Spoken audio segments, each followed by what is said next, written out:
What's up, fight fans? Mainman Mademan here. Y'all know how I get down. We talking boxing, man. What up to the fam?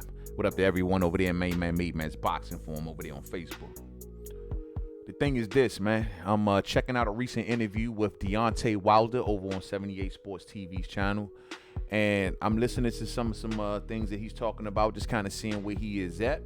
And I got to tell you, fight fans, I'm definitely liking what I'm hearing coming out of the mouth of Deontay Wilder, man. Yeah, man. I'm liking what I'm hearing. Like I said before, the last time we spoke about him, we spoke about the chemistry between him and Malik Scott.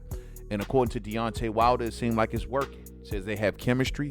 He feels more comfortable now with someone who's around that he feel like actually has his well-being at heart and feeling, got love for him or whatnot.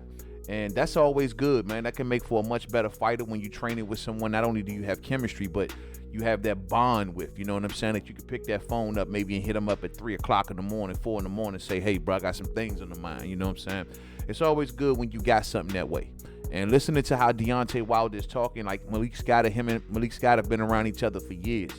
And Malik Scott has always been around his camps, always kind of giving them little tidbits here and there. And Malik Scott, unfortunately, was never in the driver's seat nor officially part of Deontay Wilder's corner up until now. So Deontay Wilder says that he wished that he would have made the decision a lot earlier. Now, the one thing that really stands out, though, about the interview that I'm really loving to hear him talk about is when it comes down to strategy, man. And he's saying some things that I'm definitely feeling, man. When he was describing his what he would do with Mark Breland and what Mark Breland would work on with him, and that was just the 1-2. He's like, Mark Breland would only come to him, tell him to work on the 1-2, and that's all he got to really do, and that's all he really need. And Deontay felt as though that he has more tools and skills inside of him. It's just that the right person just never brought him out of him, or at least never on a consistent basis. You know what I'm saying? Over time, I've always given Deontay Wilder credit for his jab to the stomach, his patience, the ability to see the openings, you know what I'm saying? And I think he also has some pretty solid defense. I think a lot of people get thrown off with his defense because when he blocks, now his balance sometimes get knocked off balance. And there's been a lot of cases where even myself, I thought maybe Wilder was hurt or something to that effect because of how he absorbs punches. But the whole time, no, he wasn't hurt.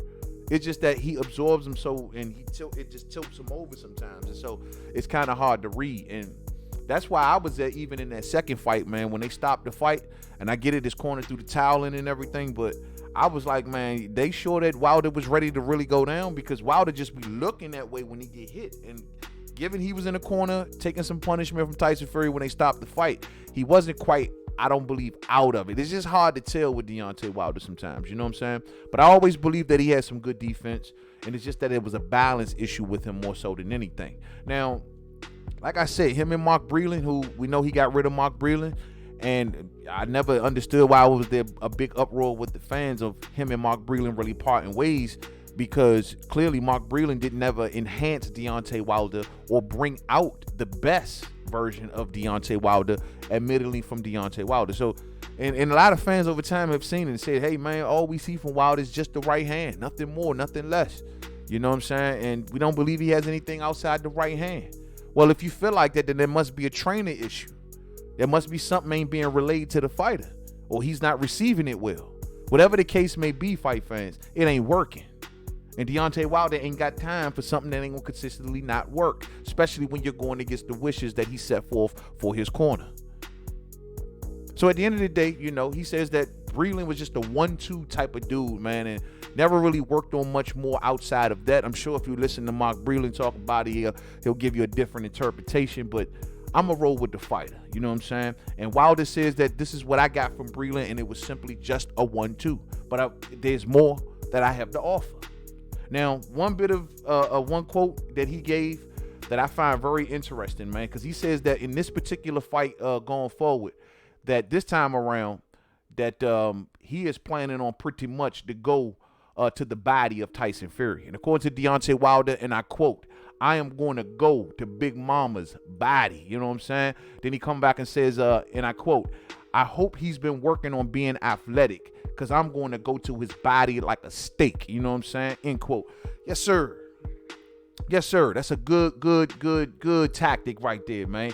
And if y'all been watching some of the training footage that's out here between him and Malik Scott, you'll see that not only has Deontay Wilder been doing a lot of body work, you can see him throwing shots to the body, but you also notice that his head movement is definitely getting better. So if he's going to be taking those slabs to the body, come trying to get within Tyson Fury's chest, he's going to need that head movement to get around that jab. My thing is the body work against Tyson Fury, man, can be key because Fury is an active heavyweight where he ain't standing still. No matter which version you get, whether it's the battering ram version or the boxer version, he is expending a hell of a lot of energy either way. I kept always saying also in that second fight, I thought that maybe if we could have got to the end of that round, maybe to the next round, I thought Fury would have had to take some time off. And I would have wondered how that fight would have went. But coulda, woulda, shoulda, right? But the point I'm making is, man, I mean, with body work, that would speed that process up a hell of a lot more. The one thing that Deontay Wilder would need to watch out for going to Tyson Fury's body is Tyson Fury in that second fight was doing a lot of rabbit punching and hitting Deontay Wilder up and down his back. So bending over in front of Tyson Fury, you're giving it, and he's also was putting a lot of headlocks on Deontay Wilder, trying to tie him up and lean his weight on him and stuff like that. So be aware of those things, man. It's better to do it from the outside. Fury doesn't have like a big right hand, and it's not super fast. Deontay Wilder can stab him from the outside and get the hell out of Dodge, I believe. He has the upper body movement to do it, and he's been working on that head movement. Slowing down Tyson Fury will be a very good strategy. This was also something that Deontay Wilder used in the first fight. He was using his jab to the stomach very efficiently in that first fight, man. And I'm telling you, Joe, like if he'd have stood with it, in the first fight he got away from it, and then in the second fight he got away from it. But if he would have stood with it, man, I think it really would have paid off. But it's always hard to do that when Tyson Fury is so big and he's awkward and he's always trying to lean his weight on you in one way or another, and you don't want to really keep getting tied up with this big dude. Going to his body can lead to a lot of clinches and tie-ups, and maybe that's something that Deontay Wilder is mindful of, because it's one thing to say it before the fight or outside the ring, but when that fight starts, Deontay Wilder can plan to go to that body, but if Fury start laying on him, that's going to be a tactic he'll use to try to diffuse that. You know what I'm saying? So that's just something that Wilder got to watch out on, and that's why I say I like what I've been seeing between him and Malik. They've been punching while moving, using the head movement, using some body work, switching up some angles.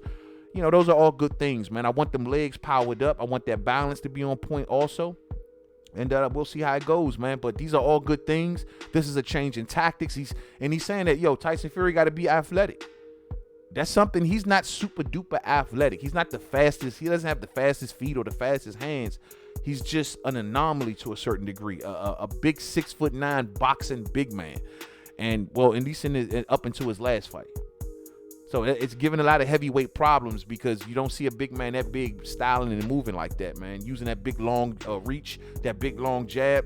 It's an anomaly, you know what I'm saying? But going to his body, I think will be key. He is not that athletic, and he has been looking soft to the body also, fight fans.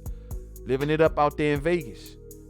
A little bit of body work, man, may give us a whole nother Tyson Fury. So I like this strategy right here.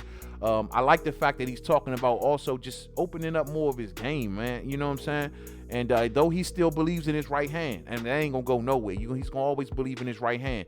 It's just that I think he'll be fully aware now that the right hand is one of his tools. He wants it to be one of his tools, not his only tool. You know what I'm saying? But he's still mindful of it, and I think he still has that one mindset and that one skill of setting up that right hand. Even in that second fight with Fury, he threw it a couple times. It just didn't have the right the right angle on it, and Fury, that second one he threw at Tyson Fury, Fury kind of rode it, but it was there. The threat of it was definitely there until Fury took the win out of Deontay Wilder. Real spill. So I'm expecting that, man. But good stuff, man. Thumbs up on the way out if you didn't hit it on the way in. Share. Rock those bills, man. Looking forward to this fight still going down. As of right now, Deontay Wilder says, man, if Tyson Fury try to back out, well, he have things in place where he'll get paid. And on top of that, Tyson Fury will be stripped of his world title. And Deontay Wilder will get an opportunity to fight for it if Tyson Fury tries to back out. I will just say this. I don't think that that's still enough to deter Tyson Fury from backing out. Giving up money to Deontay Wilder and giving up his world title, he'll frame it, he's bigger than belts, and try to go get a Joshua fight. We don't want to see that, fight fans, and if it happens, we gonna ride all day. Let's hope we get past September the 15th, and let's move right on into October so we can get this fight. Yes, sir. To the next video, man. Much love to the fam. Peace out.